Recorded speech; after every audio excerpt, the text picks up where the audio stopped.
Yes people, so welcome back to the Gainin Traction YouTube channel. So today we're going to be talking about how it's been living with a 30-year-old V8. But first, story time.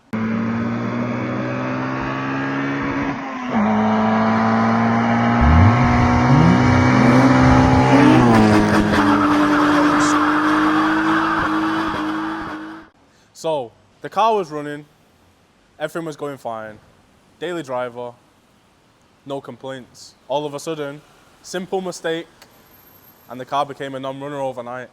I feel like I have to take full responsibility. Well, I can't blame anyone else for this, so I have to take full responsibility for what happened. So when I picked up the car from the previous owner, he specifically notified me that the keys were a little bit fragile. When he says fragile, they was broken and repaired, not great. So I'm on my way home, I pull into the services, and what happens? I go to start the car, the key explodes in my hand. Not explodes like like fire and flames, but yeah, it broke into loads of little pieces, and luckily I had a spare key.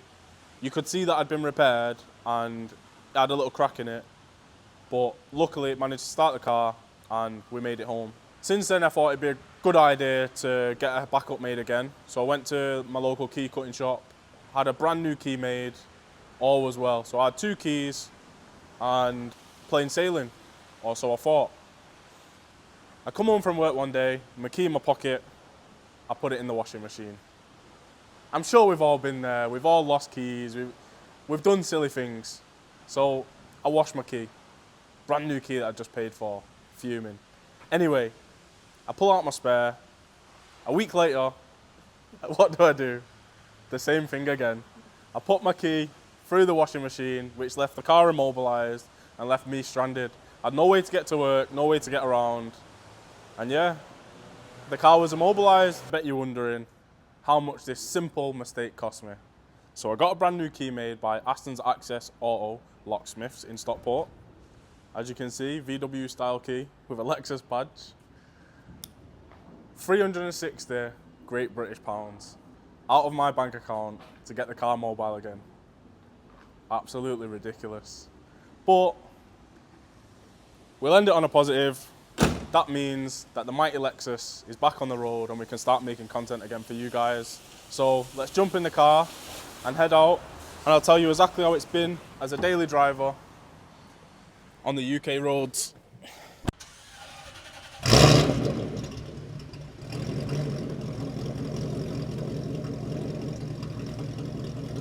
Been a while. Has been a while. Back in the big Lexus. Back in the boat. Setting sail.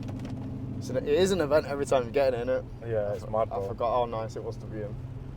First thing I've noticed though is I don't think I could own this car. Why? Every time we pull up at the lights, I look over and whoever's there is looking at us. Every time. Get so much attention. Yeah, it does. It's one of them things that I've had to get used to. Yeah. I'm not gonna lie. I don't think it's something I could get used to. I'm used to it now. Not mind it, no. Nah.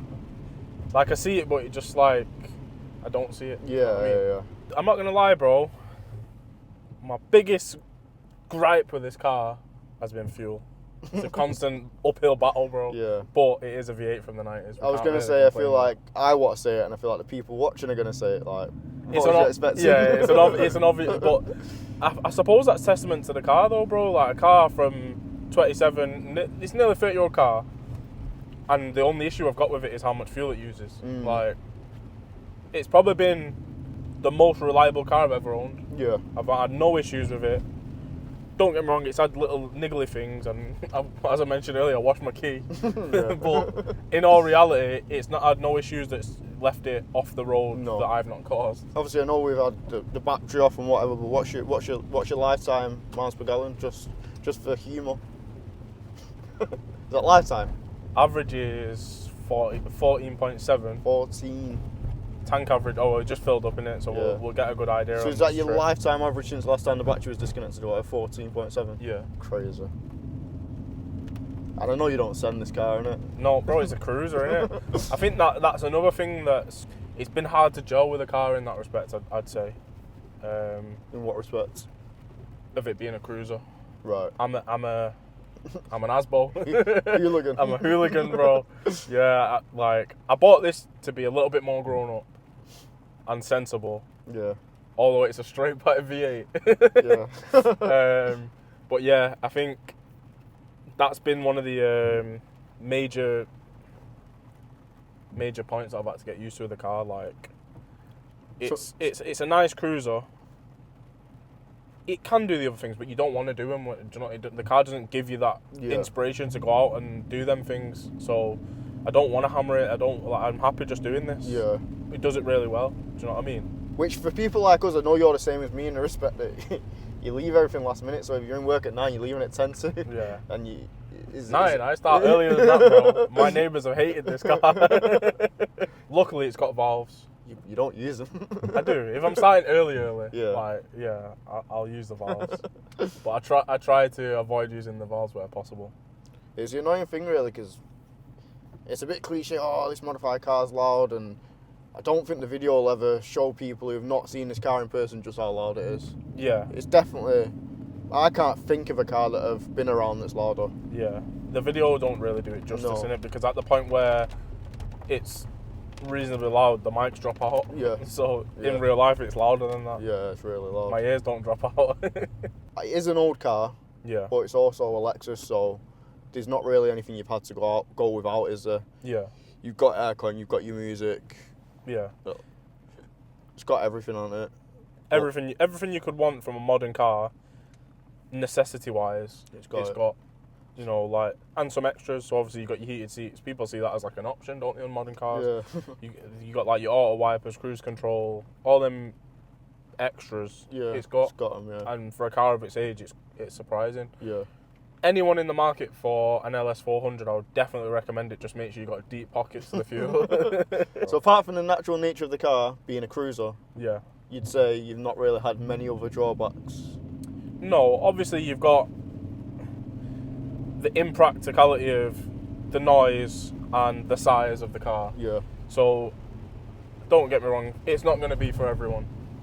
But as a car enthusiast, and this was a car that was on my bucket list, and I'm trying to go through the bucket list and start ticking off cars that I've wanted. Because at the end of the day, the way the world's going, we're going to get to a point where everything's going to be electric, or we're not going to be able to drive the cars that we like. Going to get priced out of them at the best case scenario, aren't we? Yeah, so realistically, I want to start ticking off these bucket list cars where it's like, yeah, I've been there, done that now. Yeah. Do you know what I mean? And like I say, can't fault it, bro. Like, everything I've needed from a daily, it's done. Yeah. I think for me personally, that would be a big problem, the attention drawn, whether it's from police, other people. But like you say, everything that the car does and how well it does it, I don't think that could put me off getting one of these cars. Yeah. It's a really good car. And realistically, the two main drawbacks that you've said about it being loud and the fuel, the car's been made that way. It's got a straight pipe. Like, yeah. It's no fault of the car, is it, really? Yeah. I reckon, like, if you was buying the car completely standard, you wouldn't even know what to say about it. Yeah, there wouldn't be really many bad points that you could say, to be honest. It's a good car. Good car, yeah. So the Lexus hasn't been on. It's not featured on the channel as much as we'd like. Obviously, we've had a lot of other things going on, and there's a lot of things going on behind the scenes into that. Yeah. The channel doesn't yet know about. So if anyone's following along our journey, make sure you like and subscribe, turn on your notifications, because we have got quite a few interesting updates that. Big changes in it. Yeah, it's going to change the landscape of the channel, innit? Mm. Yeah, so all in all, summarising the Lexus as a daily driver, I don't want to put a negative spin on it, because the facts are it's been a good daily driver. I don't know, man. I enjoy driving it. I do genuinely enjoy driving it, bro. But yeah, it's not gelling. I think it's time, bro. So what's the plan? Are you just gonna... What's the plan? Those that have been watching the channel in the past weeks will know that Tom's been talking a lot. Mr. Too much. Mr. Some would say too much. Yeah. And as we know, we've still not got into the ins and outs of the channel landscape and what's to change with regards to our cars. But what we do know is the Lexus isn't a match for the GTI in a lot of aspects. I don't know, you know, I reckon this could smoke the GTR around track if Tom was driving it. I think we need to do something about that, bro. We can't let Tom talk all his talk. Yeah, he's just made 270 brake on a dyno, and you know, On a stock GTI. stock. Yeah, and he's been gapping cars left, right, and centre. He talks too much, bro. Yeah, he does. He talks too much. We need to simmer him down. We need to humble him. How have you felt being passenger in the Lexus and driving it when you've driven it? What's your opinion been? Driving it, it's one of the easiest cars to just chill. Yeah. But I can see why I wouldn't want to daily it. One, the size of it. Two, the just everyone onto you. I couldn't deal with it, bro. Yeah. But sitting in it now as a passenger, I couldn't think of a better car to be sat in, honestly. Yeah. Sad to see it go, to be honest. Yeah. But like you said, it's not you. It's not. It doesn't even really align with the channel, which is why we've probably not made as many videos as we possibly could have done with something else. Yeah. We found it hard to kind of come up with ideas just because this doesn't fit into our curriculum. Yeah. But yeah, it is a good car. Very good car. Right, so people, as you've seen in the video, we've give our honest opinions and review on the LS400 as a daily driver. It's something that we've had for the last couple of months and can't really fault it. But things are changing. And as we've alluded to in the video, this is part one of a two-part video. So make sure your notifications are turned on and you subscribe to the Gainin Traction YouTube channel because things are changing. We've got some exciting news coming. Catch us in the next video.